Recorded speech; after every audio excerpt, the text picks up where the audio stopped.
John Jebaraj அதெல்லாம் நம்ம just எல்லாமே நம்ம பார்த்துருப்போம் அந்த இடத்துல. ஓகே, அதாவது சின்ன ஜஸ்ட்டாக சொல்லணும்னா மே 21 கடந்த வருடம் வந்து 2 சிறுமிகளை, அதாவது அவங்க மாமனாரே தத்தெடுத்து வளர்த்த ஒரு 17 வயது சிறுமிக்கும் பக்கத்து வீட்டை சேர்ந்த ஒரு 14 வயது சிறுமிக்கும் அவர் வந்து பாலியல் சீண்டலில் ஈடுபட்டாருன்னு சொல்லி section 9 clause L sub clause M of POCSO act and then section 10 of POCSO act போடப்பட்டது. அதாவது அக்ரிவேட்டட் செக்ஷுவல் அசால்ட், அதாவது ஒரு பாலியல் சீண்டலின் உச்சக்கட்டம் அப்படிங்கிறது ஒரு விஷயமா இருந்தது.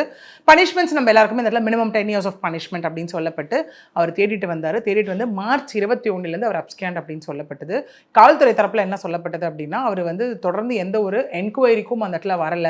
இதன் விளைவாகத்தான் நாங்க வந்துட்டு தனிப்படை அமைச்சிருக்கோம். 1 ஆச்சு, 2 ஆச்சு, 3 ஆச்சு, தனிப்படை அமைச்சு நாங்கள் இந்த இடத்துல தேடிட்டு இருக்கோம் அப்படிங்கிற ஒரு விஷயமாச்சு.